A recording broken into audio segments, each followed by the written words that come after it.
New Thought Media Network. We are a global broadcast network of positive music, media, and entertainment, inspiring humanity's evolution along the journey of enlightenment and creating a world of love, peace, empowerment, and prosperity for all. New Thought Media Network. Positively inspiring.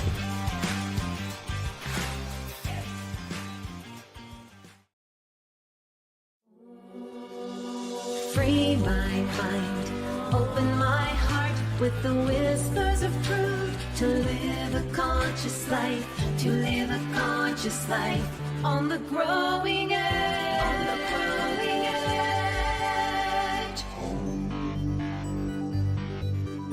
edge. And now, here's Allie. Hello and welcome to Growing Edge Live. I'm Allie Benjamin and I'm so happy to be here today. I'm glad that you're here today, wherever you are. If you're here for the first time, I'm glad that you are here and if you decide to stay with us, I know that you will experience some interesting information about the Enneagram. And if you're here because you come back every week, I'm so glad that you are, because that's what makes this so much fun, to know that what we're doing, what we're talking about is impacting you and helping you to create a more beautiful world and to know yourself a little better. And each month we jump on and have an Enneagram chat. And that's what we're doing today. And so I have my co-host with me. Where are you, Dr. Michelle? There she is. Hey, Michelle. Hi, I'm here. I'm in Denver. Yay. Yeah. How's the weather with you? Because here in Utah, it's snowing this morning. Well, there's snow on the ground here, but it's beautiful and sunny and nice and warm. I think it's about 43 degrees. So I guess it's not warm, but it looks warm. Yeah. It's warm for us in the mountains, right? Yeah. Mm-hmm. Below zero is, Yeah. Yeah. Well, I'm so glad that we're doing this again. We've had several sessions where we talk about the Enneagram. And for those of you that are new to the Enneagram, it is a beautiful system, a structure, a typology, some call it, that help us understand who we are and why we do what we do. It helps us navigate our strengths, understand our weaknesses and challenges, and really a great tool for self-development, for spiritual awakening, for team building. It's really so important and so powerful in my life and the organizations I'm involved with. How about you, Michelle? I know that you've been involved with the Enneagram for decades. So how does it impact you the most these days? I would say the biggest thing that has helped me is self-knowledge.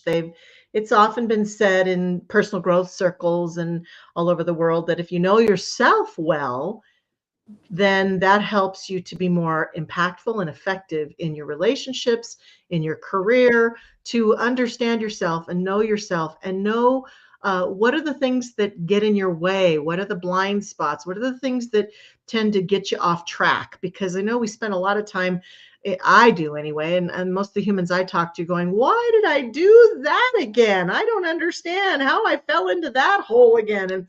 And thinking that there's some character flaw or there's something tragically wrong. And often it's just that I might not know what really serves me and works to motivate me. And I think that's what we're about today, aren't we? It's Motivation Monday here on Allie's show, as we talk about the Enneagram and what motivates us to do things, to behave in certain ways, and to express myself. So that's what's really helped me, is to understand myself, my inner motivations, my energy, what inspires and uplifts me, and what is my kryptonite, what causes me to just fall into that hole of non-productivity. Then on the other side, the second thing that I think it helps me to do very much is to understand other people. I might not always know what someone else's type is, because we don't spend a lot of time in an ideal world figuring out what type someone leads with. but I can at least think to myself, oh, maybe that person is an 8, and that's why that's so important to them. Or maybe that person is a 1, and they really are projecting a lot of need for perfection. I can kind of at least theorize, and it opens my mind to be more accepting and compassionate towards other people. All that, I think, makes anyone a happier, more effective human being on the planet. So it's a great, great system for supporting myself and others. Yeah, I agree. And yeah, this week we're going to be diving into the motivations of each of the types and each of the instincts, because some of the Enneagram numbers, there's 9, and they're divided into groups of 3. They're actually divided into groups of 3 in several ways, but today we're going to be exploring a little bit about the intelligence centers, the head intelligence, the heart and the body intelligence, and how those 3 types are motivated, to why they focus on what they focus on. And then we'll dive in a little deeper to each of the 9 numbers. Now, it's not to say that a number other than yours can't be really helpful for you to understand, because we each have a little bit of all of the numbers.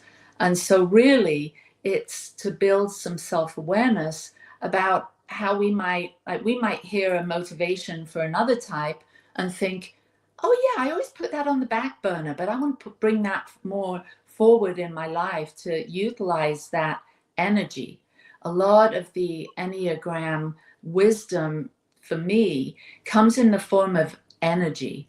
And so I think with a motivation, we sort of feel into what we desire, and then what we have some sort of aversion to, what we try and avoid. So our motivation isn't always on what really fuels us. Sometimes we can be motivated by what we don't want to experience. Right. Yes. So I think that's really interesting. Yeah. Yeah. And I think it's only going to take us about 9 hours to get through. So we've extended your show for the whole day, right? Oh my gosh, I love the Enneagram, but I don't know that I want it for 9 hours a day. 9 hours. Oh gosh. All of this and a bag of chips in the next hour, right? Yeah. So get your chips, get your drink, and sit down and join us as we dive in. Buckle up, Buttercup. Okay, so yeah, I was doing a little research for this, and funnily enough, when we were dividing up who's going to be talking about what numbers, I got really excited because the numbers that we suggested for me anyway, I don't know about you, I'm like, oh yeah, I like talking about that one. Yeah. So the body center, we can look at the 3 centers of intelligence for a minute. So the type 8, type 9, and type 1, they're the ones that are in that quadrant of the Enneagram known as the body types. And these individuals are concerned, they're motivated, and they're concerned with what's going on around them. They're interested in their own autonomy. They're concerned with what they're doing and how it's going to impact the world around them. And so there's 3 different types here, but essentially all of them sort of have this sort of lens they see the world through, or this instinctive kind of knowing, gut knowing inside them about what they want to do, what they don't want to do, and how they can create an environment for themselves to maybe feel a sense of control, or feel a sense of peace, or feel a sense of things being the way they want them to be. So that's the body center and kind of their core motivations. Anything to add? Well, and you were talking about what can get in the way earlier sometimes, what motivates them. They all have a relationship with anger that might be part of their motivational structure, either the avoidance of anger, the leaning into anger, or the sense of how anger is a weakness. So depending on their type, anger can be a part of the recipe for them also in terms of their motivation. Yeah, that's a good point. Mm-hmm. Yeah, and each of the types, the 8, the 9, and the 1, the 8's more in tune with their anger, the 9 is less, and then the 1, they really suppress that completely so they don't blow up. Right. Yeah, so that could definitely be a motivator that would Mm-hmm. lead them into what they want to do or what they don't want to Mm-hmm. do. Yeah. Exactly. Mm-hmm. So what about the heart types? You and I are both in that triad, the 2, the 3, Mm-hmm. and 4. Michelle's a 3, I'm a 4. And Yeah.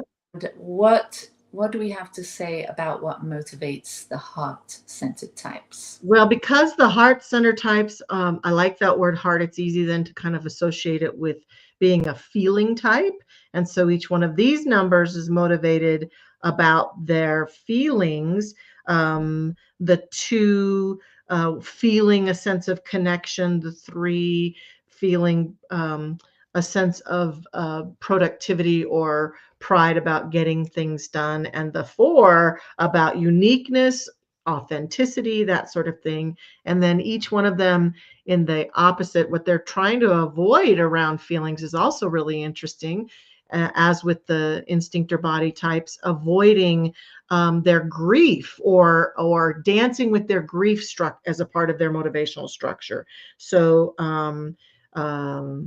different numbers having a different sense of trying to as a 3, failure is a big thing. I don't want to feel failure. I don't want to appear to be failing, and that creates grief in me if I feel that I have failed. And so I'm using the motivation to not fail to keep me from experiencing my grief. And I think as a 4, you'd have to tell us, but that grief structure shows up as you want to stand out and be extraordinary and not be ordinary. Being ordinary and equates to being boring, I think, or having that sense of grief about I'm just ordinary. I'm just ordinary. Yeah. Mhm. Yeah, so the heart types are really motivated by connecting with people and their image and Mhm. yeah, we'll dive a little bit more deeply Yes, into definitely. type. Mhm. And yeah, so what about the head types, the 5, 6s, and 7s?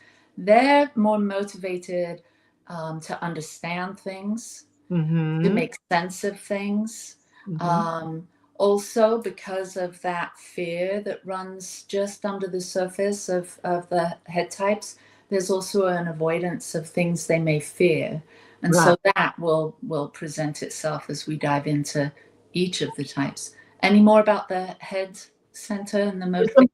They each have a relationship, I think, with knowledge, how important knowledge is to them. Different types have a different motivation around that. So I think that's important for us to call out for sure. Yeah, good. Okay, so we're going to start diving a little bit more deeply into each of the numbers, and we're going to start at an odd space, only that we want to start with the body type. So Yeah. we're going to start at number 8, and I Yeah, think that's you. You're that good. is me. Yeah. Yeah. Yeah. So as we said earlier, you pointed out that the 8s have a strong, keen motivation to feel empowered, to feel their powerful.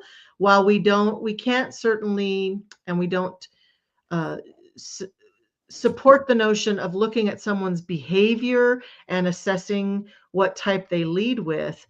If you're wondering if you're an 8 or if someone that you love might be an 8 or that you know might be an 8, a lot of their language or thought process that they might share would be about their place in a power structure. They're motivated by knowing who has the power, who's in charge. Do I have the power? What is my power? What am I empowered to do? And they often, because they are emboldened by that desire for power, they can have a very big presence. They're motivated to come in, they're kind of, I love the notion that 8s can be kind of the typical play big or go home, baby kind of thing. They do play big in their relationships. They can come into a room and they're playing big. And as you mentioned and we talked about, they're motivated to dance with anger in that they, most eights are very comfortable with anger. I remember talking to my mom or hearing her talk about eights at one point when I was going through the educational journey in the very beginning. And she mentioned that an eight has a motivation that if you are angry with them and you express your anger towards them, they have more respect for you Mm. because you're willing to go toe to toe with them. Unlike some of the other numbers who either shy away, but an eight will be like, okay, we're having a conversation now because you're showing me your truth. And they don't appreciate weakness in other people who are unwilling to share their thoughts, share their anger, be passionate, be big like they are. So they are motivated to avoid people or situations that are expressing that kind of weakness, and for themselves to avoid them being weak by not sharing their passion or dealing with that injustice that they have encountered. And if you aren't dealing with that injustice, then what is wrong with you? These are the kind of strong kind of energies that motivate an eight to move forward in life and deal with the issues and deal with the injustices of the world. So they're very, very motivated by power and avoiding weakness. Yes, well said. And I think it's important to note too that they can be extremely motivated to defend someone that they may consider Yeah. weak or being not treated fairly. So Yes. they have a very good sense of wanting justice and wanting to make things right. And Mm-hmm. so they will stand up for others. And Mm-hmm. I think this is one of their core motivations, is to protect, as Yes. well as, just manage their own energy. They're going to be concerned with how others are treated as well. Very well. Very Yeah, good. yeah, Yes. yeah, yeah. Mm-hmm. Okay, so Okay. nines. Nines. Tell us about nines. Yeah, so nines are the peacemakers, the peacekeepers, and they are very their body types also, and they're wanting the environment to be peaceful, harmonious. They want this in their, not only in their surroundings, they want this in their relationships. So they're going to do what they can do to maintain that peace, but they have to watch out, because they can slide into not really taking care of their own wants, needs, and desires, and being quiet and going along to get along. Mm-hmm. So sometimes, we're talking about motivations, which in my mind sounds kind of positive, but there can also be, maybe a less positive side to some of the motivations. Like we want certain things, but we avoid certain things. And the nines are definitely avoidant of disruption or arguments or frustrating situations where they don't know what their role is. So they'll probably just kind of blend in. And that can be a motivation. How can I blend in here? How can I make peace here? What can I do to create more harmony? So they may be motivated to a sort of a mediator place.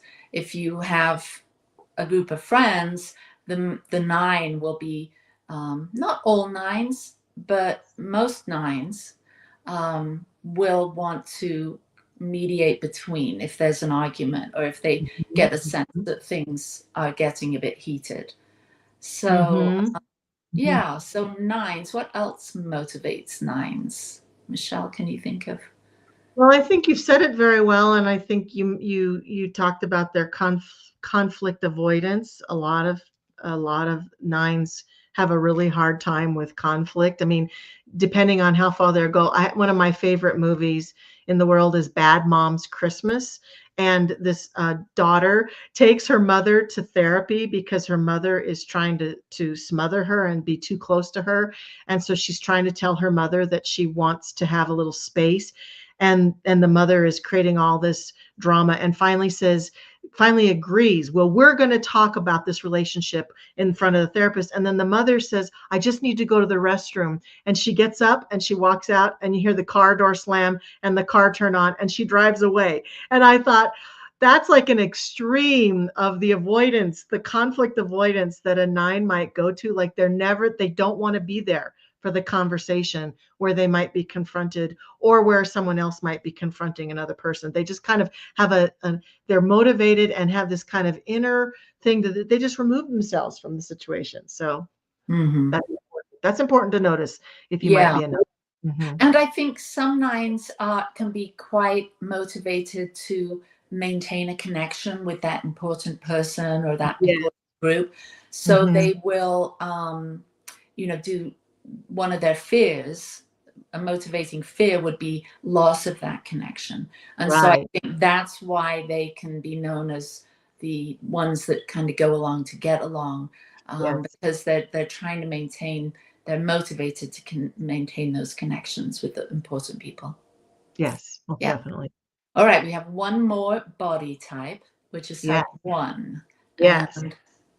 And that's me. So we're That's not going back and forth. We have an extra one. Yay! Okay, so the 1s, they are known as the idealist, or the reformer, or the improver, perfectionist sometimes. And they really like being in the body center. They really like things to be a certain way.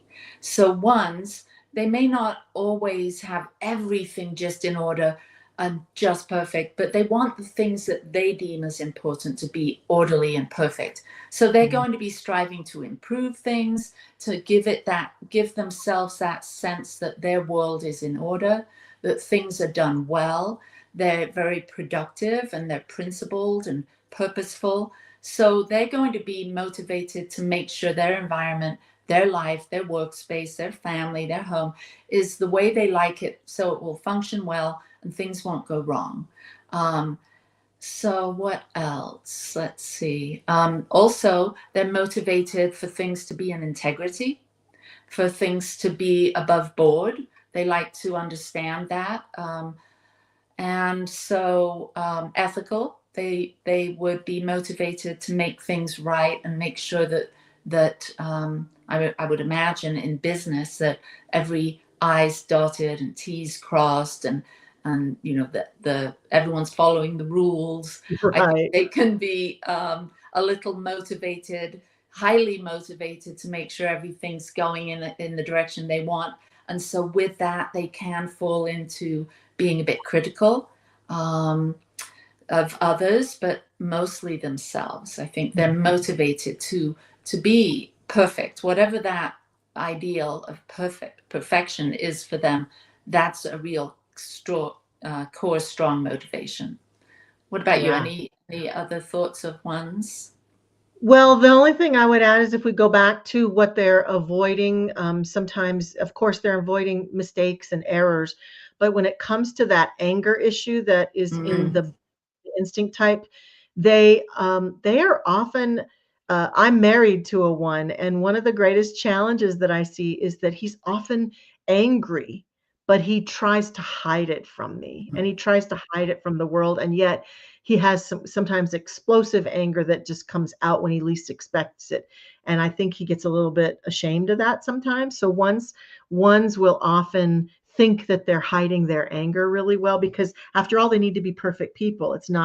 They're not good people if they're angry people. And so they try to repress it or push it down, but it leaks out in strange ways at times, and even can cause them to make mistakes when they don't acknowledge it, when they haven't gotten a healthy relationship with their anger, or do exactly what they don't want to do, harm someone, hurt their feelings, or say something they regret because they're trying so hard. It's like a ball being pushed underwater that you can only hold it down for so long, and when it comes popping up, the force of it is big and huge, and it pops up and splashes out all over everything. So sometimes they're motivated to hide that stuff. Good. All right, so now we're transitioning to the heart center types. Yes. Our little tribe. So what about twos? What are they motivated by? Twos are a huge motivation for two is their desire for connection with other beings. They're, again, remember the heart center, so that means they want to feel connection. They really want to feel that. And how they have learned that best works for them as a two is to be helpful and to help other people, support other people, to meet other people's needs. So often, one way to identify oneself or another as a two, I've noticed of the twos that I've known, they are often the quickest in a relationship or group setting or connect a friendship to say, how can I help you? How can I support you? What do you need? Can I do that for you? Can I help that? They're often like very almost, that's their first thing that will be out of their mouth if there's a problem. How can I support this? What can I do? What can I do? How can I help? How can I help? How can I help? And it's a very wonderful thing because they are very helpful people. They instinctively often know what someone needs, and they're the ones who bring the soup when someone is sick without being asked, or they're the one who will have figured out that this group needs this thing done and will have done it without anybody having expressed it, and everybody will think, wow, that's wonderful. However, what they're motivated for in this work is avoiding their own needs, avoiding their own stuff, so they're like the person who never wants to be the center of attention. They're very uncomfortable with that. Or if I try to help a two, they're often very like, oh, I don't need any help. I'm fine. I don't need any help.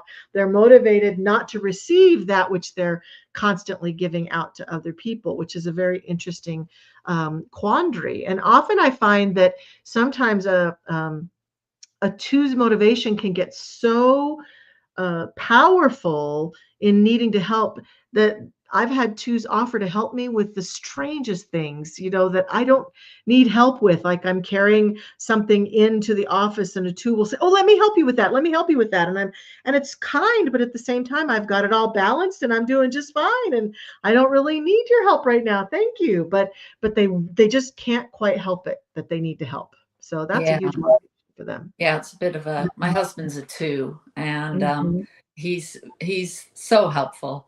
I mean, we already had that discussion long before I understood about the Enneagram and him being a type 2. I also think that one of their core motivations is to be loved and to feel love. And so I think that this behavior of being helpful has sort of come out of that need to be loved, to be seen, to be recognized. And so maybe in their childhood, they didn't have that. They didn't get a sense of that. So they've kind of, gone overboard on being helpful, being the ones that bring that sense of support to others. And also there's a thing about being positive too. I think twos are pretty positive and they've got a sunny disposition.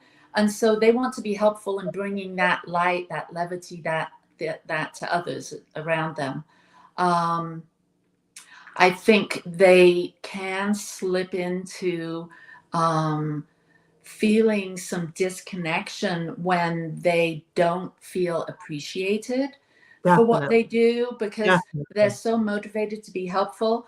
But if they get a sense that you're not appreciating them, or you're taking advantage of them, you're not pulling your own weight, that can be a motivation that leads them into that place of grief or shame, that they haven't been helpful enough in helping you see how you can help yourself. Right. So they have that pride. That pride kind of gets in the way, like you're saying, that if you love me, you'll let me help you, and you'll appreciate very voraciously my love, my help, right?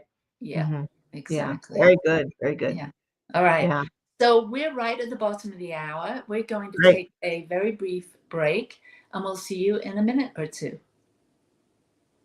Please help us say thank you to our organizational sponsors, including the Hefferland Foundation, Affiliated New Thought Network, International New Thought Alliance, Science of Mind Archives and Library Foundation, Center for Spiritual Living Denver, Center for Spiritual Living Midtown, New Thought Philadelphia, Planned Happiness Institute, Summit Center for Spiritual Living, One Heart Retreats, Center for Spiritual Living on the Lake, Unity Kitchener, Unity Spiritual Center Ottawa, Om Center for Spiritual Living, Satya Center, Begin Within Ministries, Center for Spiritual Living North Jersey, Unity of Savannah, and the Center for Spiritual Living Seattle,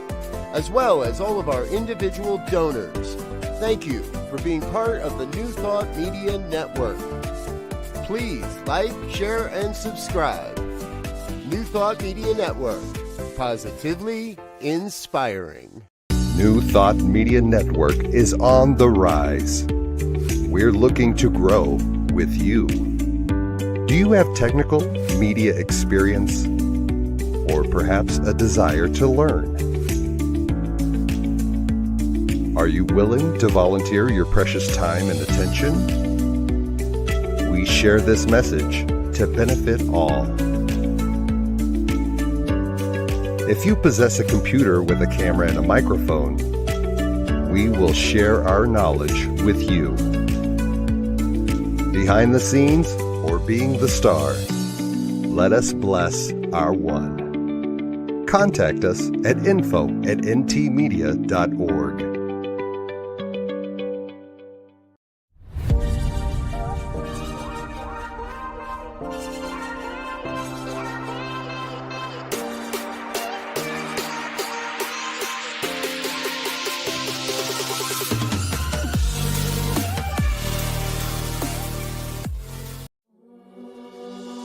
Free my mind, open my heart with the whispers of truth. To live a conscious life, to live a conscious life on the growing edge. On the growing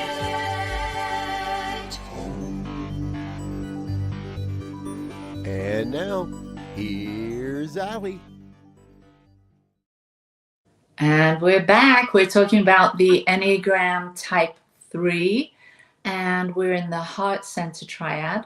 And Type 3 is right smack dab in the middle. And the Type 3s, they're known as the achiever or the performer. They are ambitious, adaptable, driven, image conscious. And their real strong motivation is to be, well, Michelle, you're going to have to, give me some feedback here because you are a 3. Their motivation is to be successful and to achieve their goals and to be admired for that. They are always sort of motivated to avoid not feeling this sense of worth, so that they will really dive in or dig into being the best at whatever they put their mind and their heart to.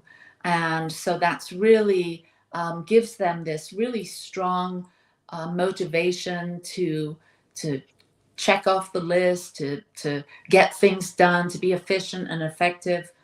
Look a bit like the ones there, but there's a stronger sense for really wanting to achieve a goal, to succeed in some way, and to be seen and recognized for that.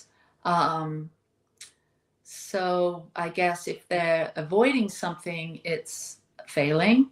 Right. Or getting a sense of this wasn't worthwhile, this didn't have the impact that I wish it would have. I have a sister that's a 3. I think you met my sister Sam. And I can see she's always driving to achieve some goal. She's very good at harnessing the energies of other people. She's probably a social 3, but that's something we can talk about at another time, where she's very interested in growing a team or getting supporters to support her in achieving a particular goal. I don't know if that's the same with all 3s, but definitely with the social 3. So what else would you say? I know you're a 3, and I'd love to see how you react to what these motivations are. Is this true? Does this ring true in your life? It does. I think you've captured it well. And you mentioned, we sometimes have what we call lookalikes in the Enneagram, because as you mentioned, the 1 and the 3 can look alike. Like from a behavioral standpoint, you might not know the difference between someone who's behaving like a 1 or a 3. But I think the distinction is really clear for me. The 1 tries to create perfection because there's a right way and a wrong way to do things, and they're all about righteousness and doing things the right way, whereas we 3s want things to look perfect or seek perfection because we want you to be impressed with how we look, or how something we've done looks, or how it's come out. We're seeking approval through impression, whereas the 1 is seeking that perfection out of righteousness. And I don't know that they're as motivated by what other people think about them, but the 3 definitely is. The 3, and I identified myself as a 3 as a young one, because I made every choice I made, from how I did my hair and makeup to my clothing, how I showed up in the world, to what I did in my job, based on, would you be happy with me? Would you be impressed with me? And we almost have a keen intuitive sense of what we need to do and be to impress you. So a 3 in your life, you might feel like they're kind of a chameleon. Like when they're with one person, they behave one way, and when they're with another person, they behave another way. And you wonder, why is that? Because they're not being their authentic self. They're using their superpower of understanding what that person needs to be able to impress them with who they can be. So that's often a motivation. Let me give you what you need versus let me be who I need to be. Beautiful. All right. So now we're moving on to my type, the Yeah. type 4. What do you know about us individualists? I get to talk about you guys, and then you can tell me if it fits or not. I think that the motivation of the type 4 often has to do with what we kind of pointed to earlier, this distinct motivation to be unique and special. Whereas a 3 is looking to stand out by being productive, a 4 might look to stand out and be motivated to stand out by being different, approaching things differently, creating beauty and art and projects and relationships in a unique way. So there's this creativity that might be present in the motivational structure of a 4. Well, let's try that a new way. What if we approached it from this way? Or what if we did it that way? Because they're motivated not to be ordinary. And indeed, they feel feelings of grief, as I was kind of leaning into earlier. If people think they're just normal or ordinary, that can be very debilitating and demotivational for a 4. Then a 4 will sometimes rise up and say, well, how can I really stand out? How can I really be different in this experience? And they also, I think, what I love about 4s is that 4s are motivated to be themselves and are motivated to create a space for other people to be their authentic self, especially when it comes to their feelings and emotions. A 4 is often very motivated to share and have relationships where they can feel free to share how they're feeling about things themselves or their life or how they're feeling. And they often are the ones who want to say, I want to talk about how I'm feeling right now. Or they are motivated in their relationship with you to share their feelings. And then they want to say, come on, tell me how you're feeling, because that just creates this sense of joy and connection for a 3 to be in relationships where there's a freedom there to share. So tell me what else is there for you, Ms. 4. Yeah, no, all of that was really good. Yeah, I really resonate with that sense of being motivated to express my unique creativity. I happen to do that. I do it just about everything I do. I feel like it has that sense of my unique stamp on it. But my art, my painting, I want to really bring that inside, those feelings out onto my canvas or onto my paper. And so that's a real motivator for me, and it's very rewarding. I would imagine, like being a 3, achieving a certain goal or having a good performance in some way, that's very satisfying. Well, for me, expressing myself and having someone else see it, like if my biggest joy factor would be if I was to do an art show and to see the people, the clients come through and be talking in positive ways about my art. And so that's a real kind of high for me. If I can create something beautiful and it touches someone else's heart, or it opens them up to a deeper dimension of themselves, that's really motivating and joyful to me. What else is a 4? I think motivation to support people, to go deep, to get to the core wound or the roots. I have a great motivation for that myself. I think in my coaching, I really focus on that. I mean, we don't stay on the core wound, but I want people to understand for themselves what it is that's at the core, the thing that's holding them back, so they can be free to be their authentic self and express themselves. So I'm imagining whatever type you are, if you're a coach, you've got kind of your like 3-ish or 4-ish or 5-ish spin on that coaching. Yeah. Sure. Or even you and I are both ministers, and we talk, we do Sunday messages and teach classes. And so I can see, now I know about the Enneagram, that different ministers or different lecturers or teachers or authors, they have their writing or creating through their unique lens. And again, for a 4, that's inspiring to see how everyone shows up so differently. Yeah. And I saw that recently. I am often motivated to be as authentic about my personal life and my life journey in my talks. And I got 2 very different letters one week. One was probably from someone who might be maybe in the body type realm, I would say, who said they don't like it that I talk so authentically, that I tell so much about myself. And then I got another letter from someone that I'm going to guess is probably in a heart-based type, who said they think I'm the best speaker on the planet because I'm so willing to share my authentic journey. And it's like understanding that in relationships, and even when we talk to different people, if you're a speaker or you work in a company with a bunch of people will appreciate you through the lens of their type, or not appreciate you through the lens of their type, as well as you will appreciate people through the lens of your type. And it helps to know this about each other. And it helped me to know that when I got these letters, because I would have possibly been tempted to obsess with the first one and think, oh, I'm telling too much. And I looked at it and thought about it and realized I'm happy with the level of sharing I do, and I'm probably not going to change it. And I'm just not going to be this person's favorite speaker, for sure. Yeah, that's good insight.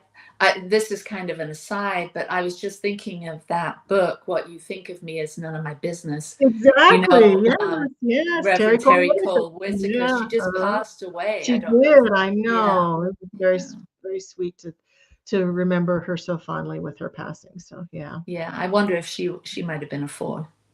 Anyway, so let's skip on to type 5. So we're moving into the head triad. Yes. So the head types, they're motivated to learn, to understand, to intellectualize, to gain knowledge, to gain expertise, to avoid things that, whatever it is they're fearing, because there is that kind of current of fear under the surface. And so they'll make sure that they're going to avoid that. So a lot of their motivation could be based on avoiding things that they fear. So the type 5 is known as the investigator or the observer. And type 5s are analytical, they're innovative, they can be a little bit detached and private. And so their core motivation is to understand and to gain knowledge. And they are very motivated to possibly be an expert in their particular field, whatever that is.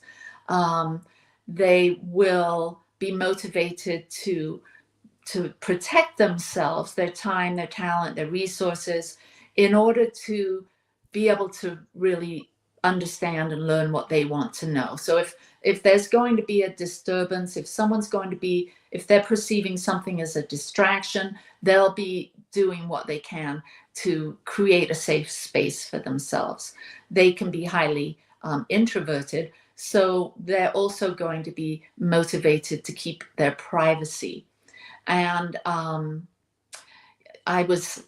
you said something when you were talking about the fours, and I was thinking back to a moment with my brother, who's a 5. And me I'm a self-preservation 4, and that's another category we can get into at another time, self-preservation. So I really try to keep my emotions buried deep. But I was with my brother this one time, and we're in the car, so we're in close quarters with one another. And I got a text from someone, and we're just at my stepmother's, planning my stepmother's funeral. And so it was kind of this emotional space. And I was there in England with my brother to help. And this person texted me and said, "Oh, me and my husband are coming over. We want to spend some time with you." And I just sort of burst into tears and was like really emotional, because I didn't want that to happen. I wanted just to be in our little bubble, just me and my brother. And here I am expressing these emotions, and him as a 5 did not know what to do with that. Like he's very avoidant. And I think some 5s can have issues with things getting too emotional. So they avoid that. They create a space that they feel comfortable, so they can do the things that they're motivated to do. Yes, and you're pointing to the need for them to not feel depleted. That's what they're motivated. They're a huge part of their motivational structure in terms of guarding their energy, their time, their money, their their emotional energy is not to be depleted, not to lose any sense of giving too much away of themselves or of their resources. And so they're often very mindful of those resources, very focused upon them. Mm-hmm. Yeah, exactly. Good. Yeah. All right. So now we're going to the second of the head types, and this is the loyalist, or the loyal skeptic, or the questioner sometimes. Yeah. So what do you know about 6s, Michelle? I believe that the 6s are motivated often. Often what comes into their motivational structure is the word fear, and they won't like that. Sometimes they will be mad about that or avoidant of that. They don't want to accept that fear is a huge part of it. And it can look like anything from a fear of not knowing what to do, a fear of not knowing the right answer, a fear of not knowing what's going to happen, the fear of the unknown. And so they're very motivated to manage that potential fear, because they don't want to feel helpless or ill-prepared for what might come down the pike. So they're very motivated to find out as much information as they can about things, motivated to explore every potential roadblock that might stop them in their journey. They're motivated to assess every risk. So they're very good at risk assessment, at seeing the risks and planning. However, in that, if they're out of balance in that motivation, it can almost cause them to freeze, because there's so much obsessing about, well, this could happen or that could happen, or what if this happens, or what if that happens, that they can't quite move forward. So a balanced 6 will be motivated to do all that and assess the risk, but then still be able to figure it out and move forward for themselves. When I'm in a class setting, I often recognize that a 6 depending on the type of class I'm teaching. For example, if there's homework involved and there's some sort of grading structure or some sort of thing that needs to be done by a certain date, the 6s really need absolute clarity about what is required of them. They are motivated to make sure they get it right. But if you as an instructor or teacher or group leader or boss or whatever do not provide clear instructions for a 6, they will be motivated and it'll appear to be a fear-based motivation. But you never told us we had to do that. You never said that in the instructions. And they'll be very reactive about it. And you'll think, well, gosh, why are they so afraid? It's no big deal. But it is to them, because they want to be prepared. They want to know everything they need to know so they can move forward and be effective at what they do. So, yeah. So intentions clearly stated are clearly met. I think that's that kind of a motto for the 6. And I think that they're also prone to worry and anxiety. So they're trying to get everything in its place and understand everything and how it's going to impact them and affect them. And so they're motivated to do all these things to be prepared so they don't fall into worry or anxiety. Right. So I think that's one of their core motivations too. Very good. Right. So we're moving into the last number, and this is type 7. Yes. And they're also in the head triad. They're the enthusiast or the adventurer, and the 7s are spontaneous, they're versatile, they're inquisitive, but they can be a little scattered. They can be the ones that are motivated by the shiny object. So they can really run towards those things that they think are going to be fun or fulfilling or give them a sense of meaning and purpose. They're very visionary. So they're going to spend a lot of time in their head, imagining and thinking what their future might bring and might be. And so that inspires a lot of optimism. They're a little avoidant of anything negative or sad. So if they get a sense of someone that's either dragging them down or going to hold them back or limit them in some way, they will be motivated to move on from that kind of energy or disengage from that kind of partnership. So they're all about organizing themselves to have as much fun and accomplish the things that they deem as exciting or fulfilling. So those are some of the motivations. They're very, they want to avoid feeling limited in terms of possibilities or options.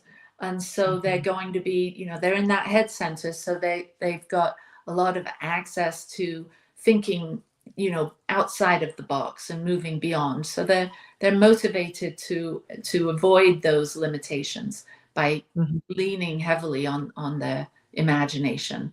And they can be very fast-paced to get things that they want done. And they're really into planning. And so what else? You've got some 7s in your life, don't you? I do have a number of key 7s and have talked to a number of 7s in, in typing. And I think you've articulated it well.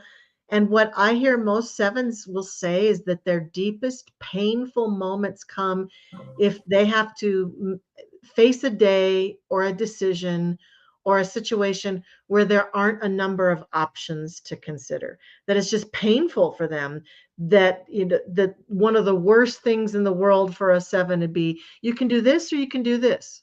And what do you mean that those are my only choices? That's just like very painful, because they want to have, as you've said, options and possibilities and a number of things to consider, or people to hang out with, or things to do in their life. And so they're avoiding the pain of being pigeonholed or having only one option thing for them to consider. So I think that's really important as you're considering if you might be a 7 or you might know a 7. If you know someone like some of my friends who are just like, tell me all the options. tell me what the options are, and then I'll make a choice. That would be a potential 7 in play. Yeah. And I think some of them have this kind of really high standards and high taste, like the epicure. And so Oh, I was yeah. thinking they wouldn't want the meal of the day. You know, No, they'd no. probably order a special meal, Yeah, and ask the chef to do it the way they want it. yeah. Maybe Meg Ryan in that movie. I want this, but I want it on the side, and then I'll have this. Maybe she was a 7 type person. Yeah, that's funny because that reminds me also of when we were in class with your mother. She was talking about the type 9s, and they'll often, if they're given a plate of food, and even if it's not what they asked for, they'll eat the wrong meal because they want Right, to make waves and stuff. right, right. I'm Exactly. thinking each type we could, do Yeah, a spin on how they order right. their food. We could do the food type of each type, or how they approach food or eating. We could approach a lot of different things with all the types to help people get a clearer sense of the motivation that's beneath it all, because it's all rather unique, isn't it? Yeah, it definitely Mhm. is. So before we say goodbye, let's wrap this up and kind of get a sense of how each of us are feeling as we've just talked about all of these types, all of these centers of intelligence and their core motivations. How do you have any sort of closing thoughts or ideas? Maybe as we span out beyond the Enneagram lane into just the broader sense of things, how can someone take what we've shared today and apply it or think about it in terms of their own life? Well, I think one of the things that's really great about New Thought and our teaching is, I've always said that it helped me to create a witness to my thinking, to what I'm thinking. And so I think to really find yourself in the Enneagram, or indeed in any system where you're looking for yourself, you've got to develop the ability to see what you're thinking, what is motivating you, what rises up in you. So for someone who's really looking for themselves, it might really help to create some sort of a motivational journal.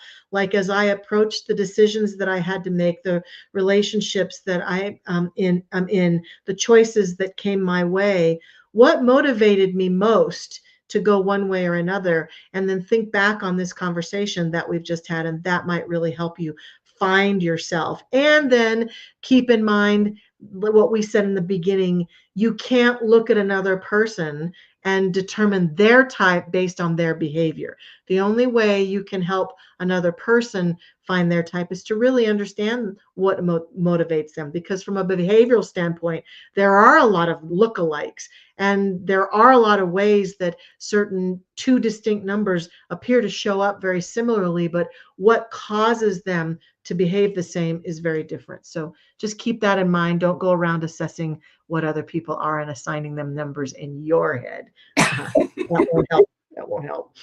What about for you?